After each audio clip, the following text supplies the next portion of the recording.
Alright guys, I have to tell you something. Jake just left the room. He's gonna be super mad if I tell you, but I have to get it off my chest.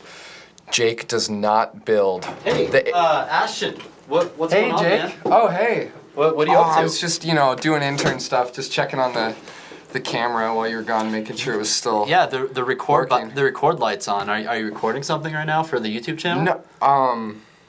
Well, I was just telling him that you don't build the Ableton Live sets. It's right. It's right. I'm exposed. I'm a big fake. You know, I make all these videos. I make all these videos about Ableton Live on my YouTube channel, and guys, if I'm honest with you, I don't even build Ableton Live sessions on a weekly basis for our church. Now, don't worry. I don't use Prime. I don't use Playback or any of those other apps to run my tracks. But tell them what we do. We still use Ableton, right? Yeah. So I do it. Yeah. Ashton builds all of our Ableton tracks for our church at Mission Lakewood.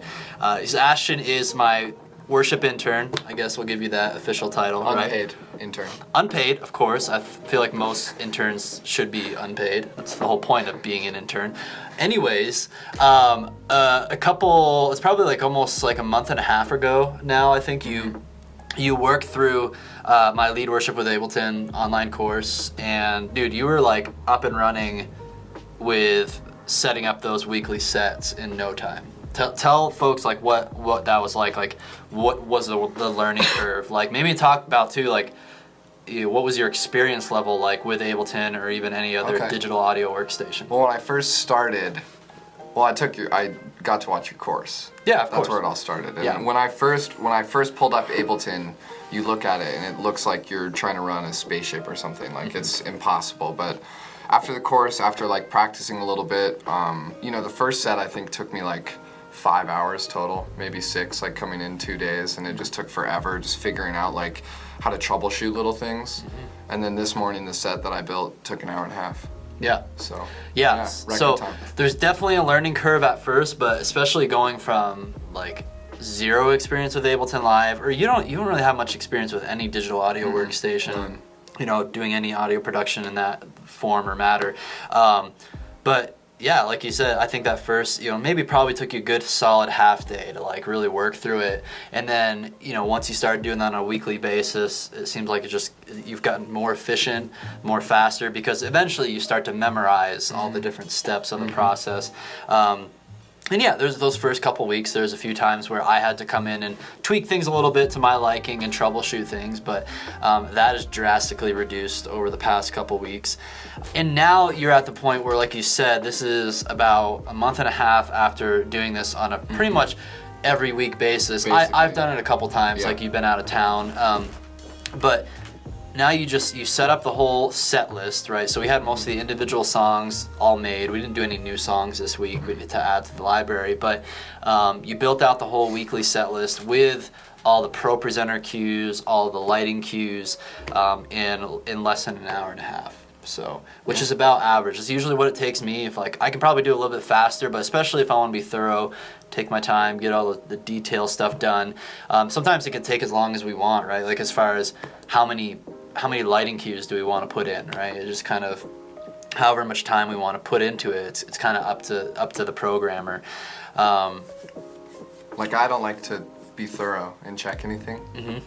So it takes a little faster. Yeah, exactly. And you go. But then I tell you to just go through and check it again, and then I also have like a checklist for you that you can work through to make sure you have everything in there. But yeah, I wanted to really just make this video for you guys to explain to you, like, as worship leaders at your church, sometimes learning Ableton seems really daunting, but you don't have to be the only one to do the programming on a week-to-week basis. I still like to do it. I don't necessarily want Ashton to do it every single week, because I like to do it once in a while, because it's enjoyable. I mean, you have to be a detail-oriented person and kind of enjoy that process, but then once it's done, it's like a completed piece of artwork. And then, when you arrive on Sunday morning, Ableton just takes away so much of the stress of what's going on, running a click, tracks, and automating lyrics and lighting for our worship services. What else? Good thing we can edit this, obviously. What do I do with my hands? So remember about 3 years ago in 2015, that's when I first started using Ableton Live. And Ashton and I knew each other back then. I used to be his music teacher at the high school he went to and I taught at. And he was hanging out with me one day at the church I was working at the time, and I was full-time worship leader, which probably was the only reason I had time to actually sit down and do what I'm about to tell you to do. But I decided, hey, I want to use Ableton Live.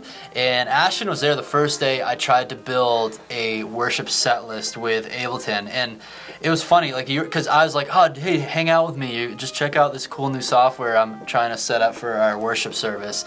And next thing we knew, like, 5-6 hours go by. No joke. It was like 5 hours just sitting in silence, like watching Jake try to figure out how to get a clicking track to work. Like nothing else was in there. He was just figuring that out. We were just both just sitting there. It was painful. Like that first week I built my Ableton Live set list. It took literally the whole week, like a full 40 hours of work. And then that Sunday it kind of worked out right. So do not do what I did, do what Ashton did. You know, walk through a process and a plan that's gonna save you a bunch of time and headache. So that's all we have for you guys today. If you're serious about getting started with Ableton Live in your worship ministry, then I want to encourage you to check out my complete online course that walks you through step-by-step how to utilize Ableton in your worship ministry. The same online course that Ashton walked through a month and a half ago, and now he's prepping Ableton Live sets on pretty much a weekly basis.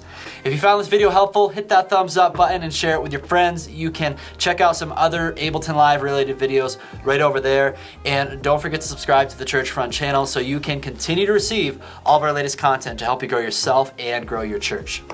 Do it. Subscribe. Subscribe!